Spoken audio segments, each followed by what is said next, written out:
Et on ouvre à présent la rubrique produits de bourse avec Damien Tracou, analyste indépendant. Bonjour Damien. Vous êtes en ligne avec nous. Alors, on commence avec votre point hebdomadaire sur le CAC 40. Alors, est-ce qu'une tendance finit par se dessiner au fil des semaines ? Alors c'est une bonne question, effectivement. Pour l'instant, le CAC 40 est à l'arrêt déjà depuis 15 jours, 3 semaines.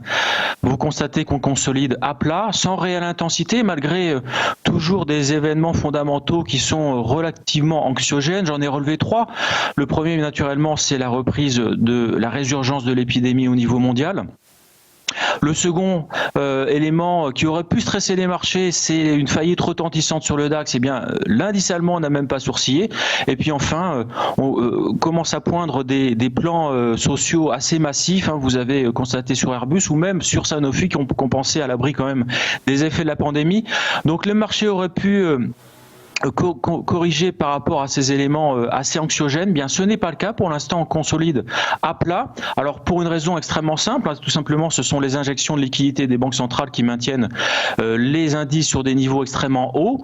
Pour information, Bank of America a estimé que 90% du rallye du S&P 500 était lié aux injections monétaires de la Fed.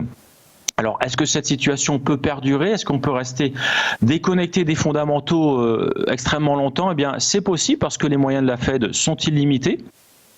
Mais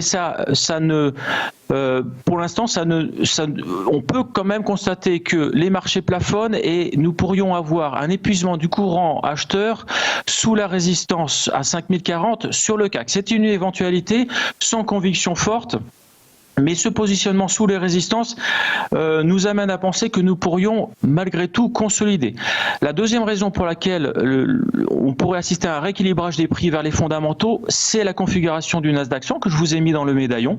Vous constatez sur cet indicateur, sur cet indice qui est le plus fort de la planète, eh bien une divergence baissière de MACD. Alors qu'est-ce que ça signifie? Ça signifie que les prix montent, mais que l'indicateur baisse.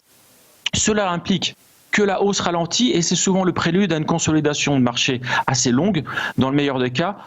Dans le scénario le moins favorable, ça implique une correction de marché. D'autant que ce MACD est sur des niveaux records. Voilà, pour information, le MACD est aujourd'hui plus haut que lors de la bulle Internet. C'est pour vous dire à quel point les marchés sont gonflés par les afflux de liquidités des banques centrales. Voilà, pour ces deux raisons, nous pourrions consolider sur les indices et sur le CAC 40, ça nous renverrait sur le premier support à 4720, sans conviction forte malgré tout.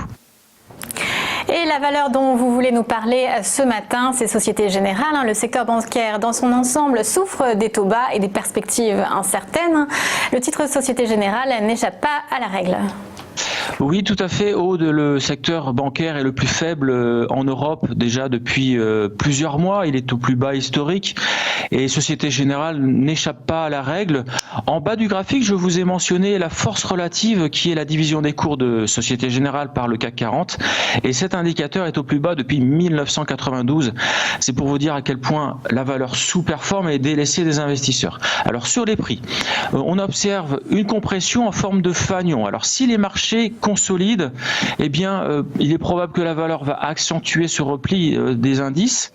Et l'idée, c'est de se positionner en sortie du fanion pour viser un retour sur le support à 11,35 €, qui est un objectif où nous prendrions nos bénéfices si jamais le mouvement baissier était avéré.